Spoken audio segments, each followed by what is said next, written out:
Severe form தான் இந்த box, அக்கா தான் வந்து லீஸ்ட் சிவியர் ஃபார்ம். இங்கே வாங்க ஸ்க்ரப் டைஃபஸுக்கு அதர் நேம் வந்து சிகார்பான் டிசீஸ். ஏன்னா அந்த சிகார் அதாவது மைட்டோட லார்வேவை தான் சிகர்னு சொல்லுவோம். சிக்குன்னா சின்னது இல்லையா, ஸோ சின்னதை வந்து சிகர்னு சொல்கிறோம். மைட் இதுதான் வந்து ஜூனோட்டிக் டெட்ராட். ஐ திங்க் இது ஒரு எக்ஸ்பெக்டட் கொஷின் வேறு கேட்பாங்க நம்புகிறேன். ஏன்னா இந்த டாபிக் வந்து ரொம்ப முக்கியமான டாபிக் இப்போ.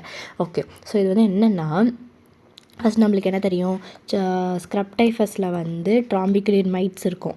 அந்த மைட்ஸ்லேருந்து ரேட்ஸு ஸ்குரிலுக்கு போகலாம். அதுக்கப்புறம் அதில் அந்த இதெல்லாம் சிகர் லார்வேலாம் வருது இல்லையா, அது வந்து ஹியூமன்ஸ் போகலாம். அப்புறம் இது வெஜிடேஷன். அதாவது 4 பேர் இதில் வருவாங்க. இவங்ககிட்டேருந்து இவங்க தான் போகணும்னு இல்லை, எந்த பக்கம் வேணால் அது போகும். ஸோ மைட்ஸ் இருக்கும், ரேட்ஸ் இருக்கும், சிகர் இருக்கும், ஹியூமன்ஸ் இருப்பாங்க. ஓகே, வெஜிடேஷன் ஸ்க்ரப்ஸில் தான் இதெல்லாம் இருக்குது. ஸோ காட்டுக்கு போயிட்டு வராங்க, அது மாதிரி இதை ஹிஸ்ட்ரி சொல்லுவாங்க அந்த மாதிரி. ஸோ இந்த டைமில் யாருமே காட்டு பக்கம்லாம் போகாதீங்க, ஓகேவா.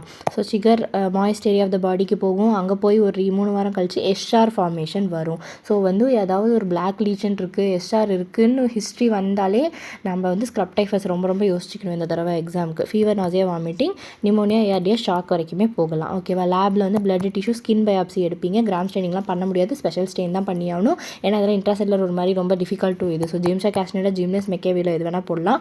அப்புறம் முட்டையோட மஞ்சக்கருவில் உள்ள போட்டும் வளர்க்கலாம். யோக் சாக்கில் வளர்க்கலாம், இல்லை கினிபிக்கில் செல் லைன்ஸில் வரலாம். வேரோ, ஹீலா, ஹெப்2, டெட்ராய்ட், ஓகேவா. ஹெச்டி வளர்க்கலாம். ஹெச்டி வரும், ஹீலா, ஹெப்2, டெட்ராய்ட், வேரோ இது எல்லாத்துலேயுமே வந்து வளர்க்கலாம். ஏன்னா இது ஆப்ளிகேட் இன்ட்ராசெல்லுலர் பேரசைட். சீராலஜியில் ஐஜிஎம் பார்ப்பீங்க, வீல் ஃபெலிக்ஸ் ரியாக்ஷன், டியூப் அக்லிட்டினேசரின் ரியாக்ஷன் பார்ப்பீங்க. அதுக்கப்புறம் ப்ரோட்டியஸ் கூட ஒரு கிராஸ் ரியாக்டிவிட்டி இருக்குது இதுக்கு. அது வந்து என்னென்ன அப்படின்னா 2K19 ஞாபகம் வச்சுக்கோங்க. அவங்க இந்த வருஷம் எந்த இதில் இருக்காங்க, நான் அந்த ஓடியோன்னு யோசிச்சு எனக்கு இப்போ தரல. 2K19. So AUX2, AUXK, AUX19 இது இருக்குது, ஓகேவா. ஸோ இந்த கே வந்து ஸ்க்ரப் டைஃபஸில் சவுண்டு வருதா, அதனால் ஸ்க்ரப் டைஃபஸ் வந்து இதுக்கு மட்டும் பாசிட்டிவாக இருக்கும். மற்றவங்க எல்லாருமே AUX19க்கும் 2க்கும் பாசிட்டிவாக இருப்பாங்க. இந்த பிரில்சின்சர் வந்து எப்படியுமே ஒரு ரியாக்டிவேட்டட் மைல்டு ஃபார்ம். ஸோ எதுக்குமே அது வந்து பாசிட்டிவாக இருக்காது. மற்றவங்க எல்லாருமே ஃபஸ்ட் 2க்கு பாசிட்டிவாக இருப்பாங்க. அவ்வளோதான், போதும், முடிஞ்சு போச்சு.